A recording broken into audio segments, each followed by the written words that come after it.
Hace unos días estuvo aquí en México el exsecretario de Salud, Julio Frenk, hoy rector de la Universidad de Miami. Y mire, nos viene como anillo al dedo esta estupenda entrevista, plática que tuve con él, precisamente en este momento en que renunció Germán Martínez, en que está en discusión todo el tema del sector salud. Veamos lo que tiene que decir un experto como Julio Frenk al respecto. Bueno, pues con la novedad de que volviste a publicar otro nuevo artículo en la revista Nexos. El pasado fue importantísimo, lo platicamos aquí contigo, pero ahora junto con Octavio Gómez Dantes publicas uno nuevo que se titula Salud sin lugar para quimeras, ¿no? ¿Cuál es el argumento, Julio? Bueno, el argumento es destacar una contradicción importante que se ha dado. Uh-huh. El presidente López Obrador ha repetido en múltiples ocasiones que al terminar su sexenio, México tendrá un sistema de salud como el de los países escandinavos, ha mencionado, sí. O sea, Dinamarca, Suecia, Noruega, ha mencionado a Canadá e Inglaterra.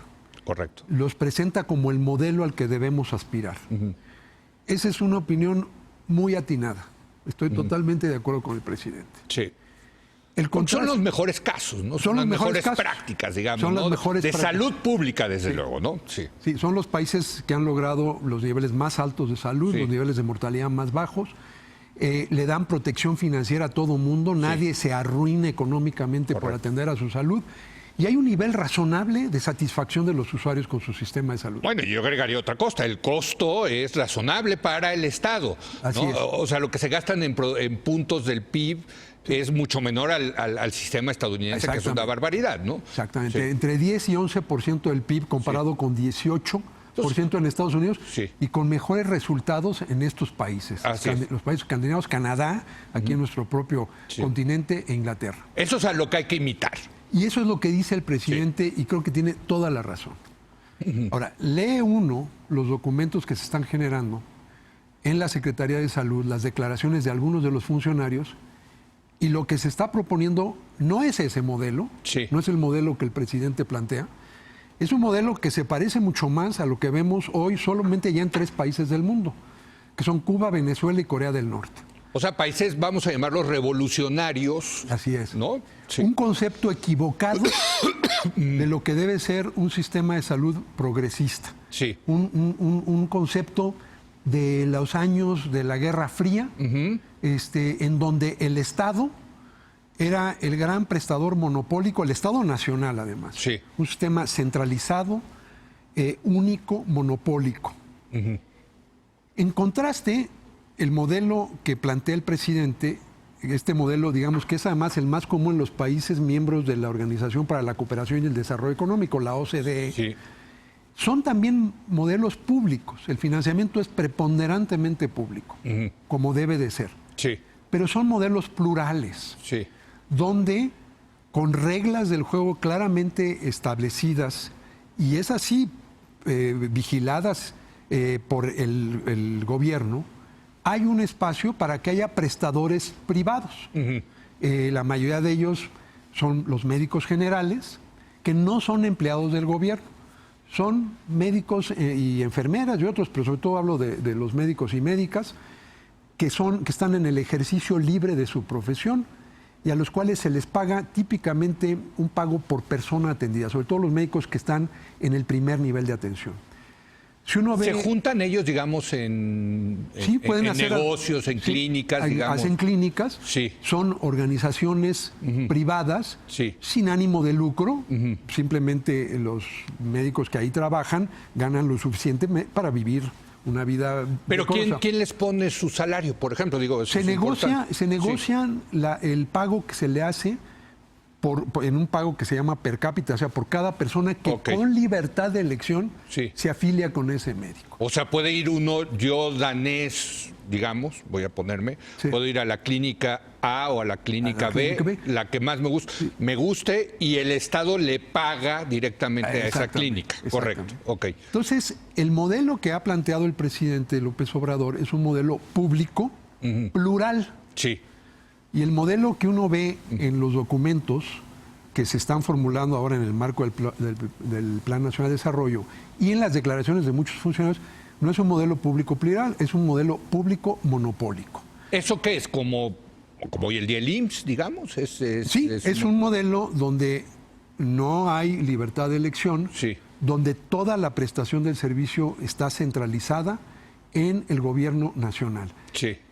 Ni siquiera los gobiernos estatales y municipales le entran. Bueno, sí. En México habíamos logrado... México existe ahorita. Existe, pero el acuerdo que se firmó en diciembre, ya por el nuevo gobierno, ahí es donde vienen las contradicciones, sí, busca recentralizar los servicios de salud. Y ninguno de los países que el presidente presenta como modelo, uno ve que los servicios de primero y segundo nivel, lo que es la atención del médico general y los hospitales generales, está en manos del gobierno nacional, en ninguno. Sí. Eso nada más lo ve uno en países como Cuba o ahora Venezuela. En los países que plantea el presidente como modelo, hay una posibilidad que haya prestadores privados, nada más que están regulados. Sí. Sí, no pueden cobrar lo que sea, sí, porque el financiamiento es público, tienen que estar acreditados, tiene que haber un proceso de regulatorio para que el ciudadano que va a una de esas clínicas sepa que ahí hay las condiciones para que haya servicios de alta calidad, pero son organismos privados. Si uno ve Canadá, los hospitales no son organismos públicos, no son propiedad del gobierno, son organismos privados no lucrativos. Por eso es que son plurales, claro, que negocian un pago con el gobierno, que es el que sí financia. Y ese es el mejor modelo. Pero ¿cómo centralizas? Déjame ir a lo que pretende, digamos, en el Plan Nacional de Desarrollo y, digamos, los funcionarios de salud de recentralizar la salud pública en México.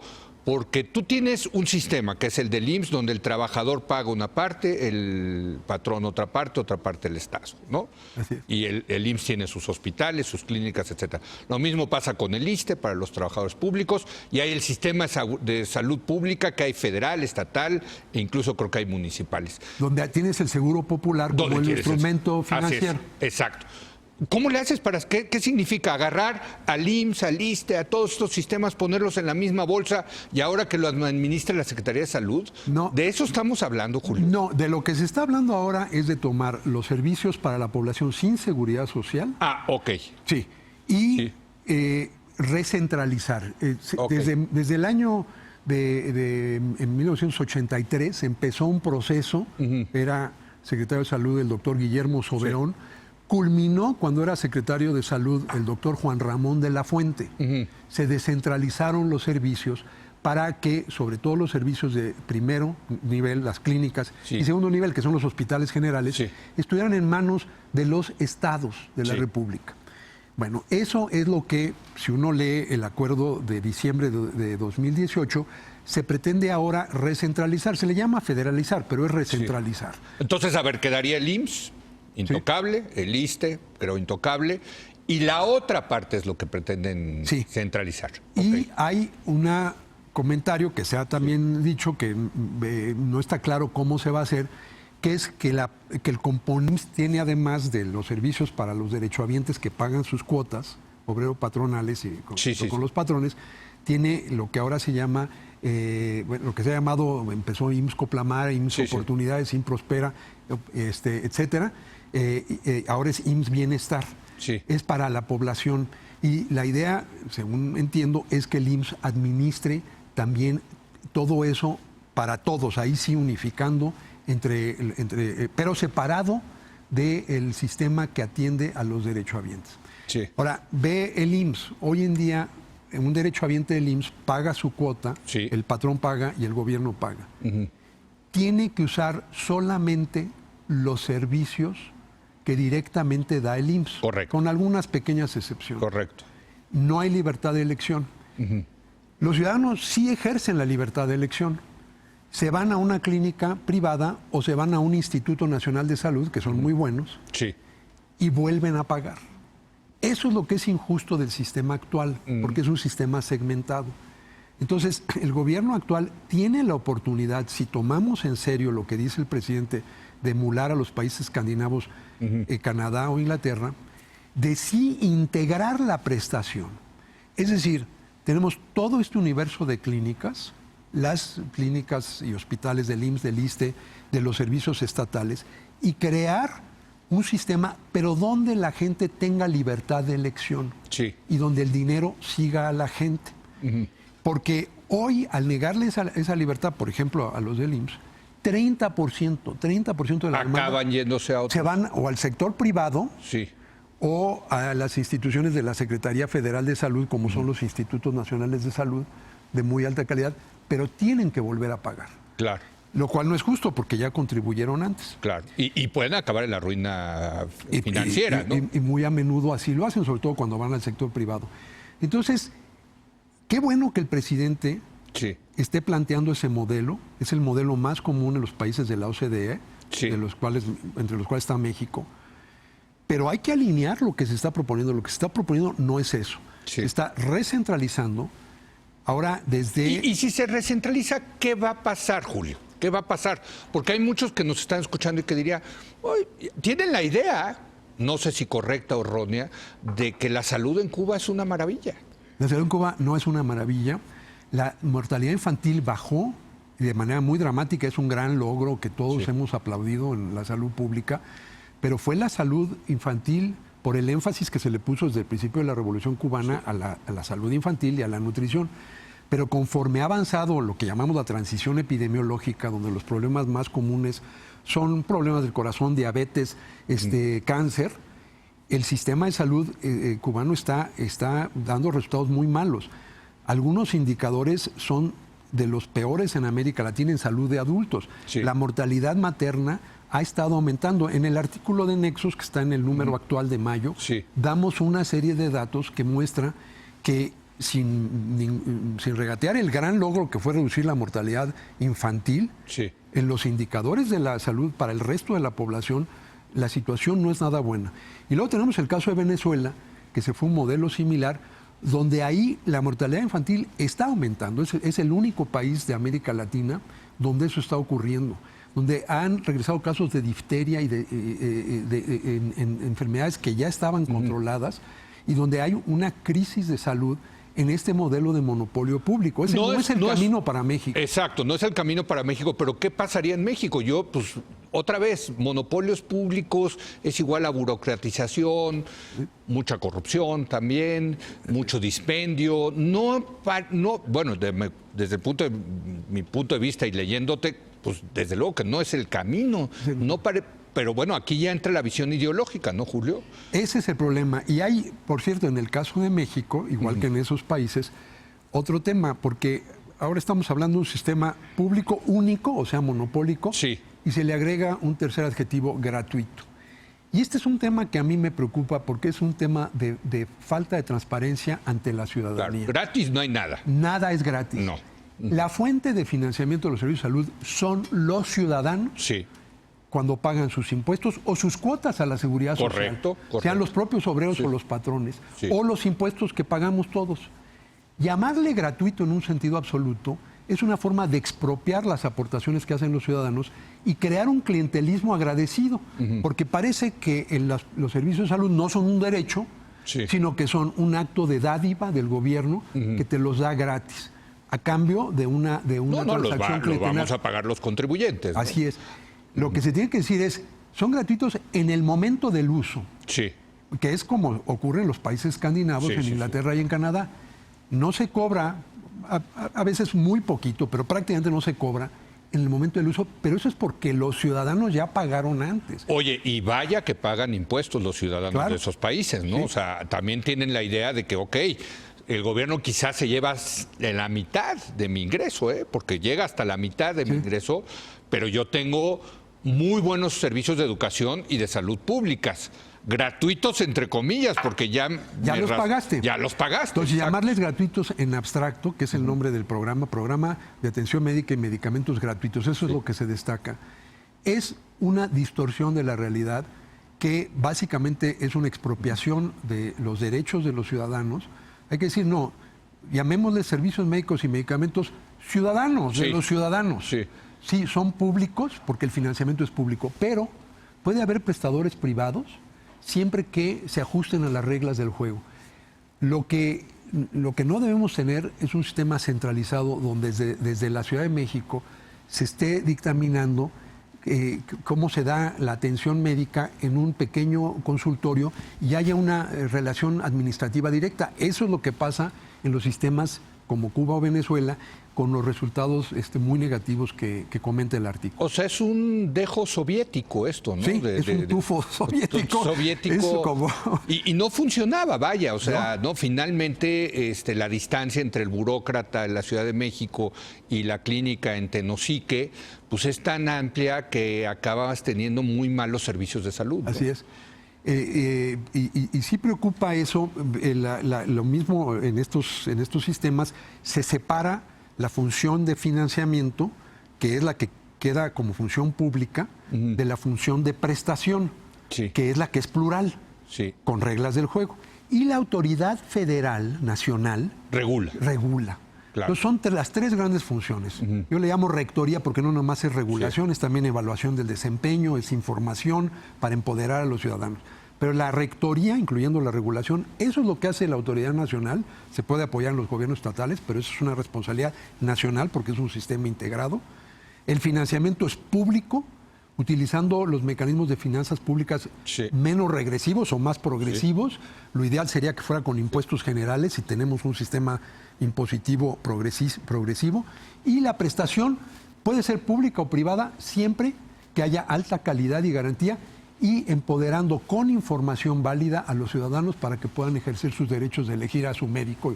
Que es un poco lo que trataron de hacer ustedes con el Seguro Popular, ¿no? Bueno, sin la parte privada esta de escoger, ¿no?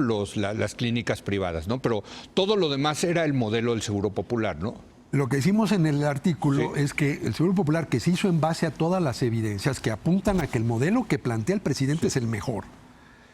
Irónicamente, seguro que ha sido denostado por el propio presidente y sus colaboradores, está inspirado en ese modelo y siempre se vio como un primer paso hacia ese modelo. Claro. Era incluir a los no asalariados dentro de un esquema de aseguramiento público, que es el Seguro Popular, para luego, en un segundo paso, que este gobierno tiene la oportunidad histórica de dar, integrarlo en un solo seguro universal de salud que cubra a todo el mundo, manteniendo el pluralismo en la prestación y la libertad que tenga la gente de elegir sobre todo a su prestador primario. Ese fue el gran diseño estratégico, un primer paso y estamos con toda la madurez para dar el segundo, pero al parecer ese primer paso va a ser hacia atrás. Y eso me lleva a la siguiente pregunta, porque nos quedan 2 minutos, Julio, y sí quiero preguntarte de eso. ¿Hay evidencia, por lo menos anecdótica, en los medios de comunicación de que hay desabasto de medicinas en el sistema de salud actual? Seguramente los has de estar escuchando, porque hay una pretensión del gobierno de centralizar las compras de medicinas. ¿Cómo ves esto? Esto es parte de esta discusión, ¿no? Sí. Yo en principio estoy de acuerdo con las compras consolidadas. Agregas la capacidad de compra del gobierno y logras mejores condiciones. Estoy también totalmente de acuerdo con el énfasis del gobierno actual en combatir la corrupción en cualquier adquisición de salud o lo que sea. Entonces, eso lo aplaudo. Ahora, sí se tiene que centralizar entonces las medicinas. O sea, sí es buena idea centralizar la compra de medicinas. Es decir, consolidar no quiere decir centralizado. Bueno, alguien las tiene que comprar, ¿no? Entonces, quiere decir que haces una sola licitación, pero ya los mecanismos, una vez que se hace la compra, pueden estar descentralizados. Y la cadena de suministro. O sea, haces un pool, digamos, ¿no? A ver tú cuánto ibuprofén necesitas tú, y yo las voy a comprar y luego las vamos a distribuir de esta manera. Eso es diferente a decir yo compro todo y luego distribuyo. Consolidas los requerimientos de todos los compradores públicos para lograr una negociación unificada. Ahora, eso hay que hacerlo con todo el cuidado de que justamente no sea una centralización tal que se cree un cuello de botella y que desde aquí estemos tratando de adivinar cuáles son los requerimientos que hay en un pueblo, en algún lugar remoto de la República Mexicana. Entonces, es la consolidación de la compra, pero con sistemas administrativos descentralizados y a prueba de huachicoleo medicamentoso. ¿Qué es eso del huachicoleo medicamentoso? Bueno, pues es lo mismo, es robarse los medicamentos en el trayecto, ¿no? ¿Y sí existe ese...? Ha existido mermas que se hacen, tienen que haber sistemas de control administrativo muy rigurosos. Entonces, Eso toma tiempo hacerlo. Yo creo que hay elementos de la propuesta que son valiosos. Ahora, el truco es cómo ejecutarlos. Sí. Y creo que este es el tipo de diálogo que hay que tener. Simplemente abarcar en una visión ideológica y decir que todo lo que se hizo antes estuvo mal, que todo fue neoliberal, lo cual francamente es una tontería. Calificar, por ejemplo, al Seguro Popular. El neoliberalismo se caracteriza en todo caso por restringir los derechos sociales. El Seguro Popular fue una ampliación de derechos. Claro, y privatizar, claro. Se caracteriza por retroceder en el gasto público. El Seguro Popular logró las mayores ampliaciones de inversión pública en salud en la historia. Entonces vamos quitando los letreros, vamos analizando sin ideología y en base a evidencias qué funciona mejor. Así es como ha venido funcionando el sistema de salud. Es una de las secretarías que más ha podido construir. Eso no quiere decir que estamos bien ahora. Hay un enorme espacio para mejorar. Pero vamos a ya eliminar el ruido de la descalificación ideológica y vamos a construir un futuro a México. Hay un enorme espacio de oportunidad para mejorar, pero basado en las evidencias. Y si el presidente López Obrador en serio está diciendo lo de un sistema tipo los países escandinavos, ese es el modelo. Vamos todos a unificarnos alrededor de esa gran visión y vamos a alinear los pasos que se están dando ahora para ir en esa dirección y no ir para atrás. Pues ahí está la conclusión, Julio, de este nuevo artículo que salió en la revista Nexos de Mayo. Julio Frenk, Octavio Gómez Dantes, Salud sin lugar para quimeras. Gracias por haber venido de nuevo, Julio. Gracias, y ya sabes, cuando regreses a México, aquí nos das, nos eches un telefonazo y aquí estará. Aquí estoy cada mes, pero no te voy a molestar cada mes. No, encantado. Cuando haya cosas que comentar. Encantado tener a un experto como tú en este tema de la salud tan importante. Gracias a Julio Frenk. Gracias. Bueno, ahí está esta entrevista que le realizamos a Julio Frenk. Con eso termina nuestra edición de hoy de Es la Hora de Opinar. Muchas gracias por habernos acompañado. Yo lo espero mañana en punto de las 10 de la noche, cuando otra vez sea la hora de opinar. Aquí nos vemos.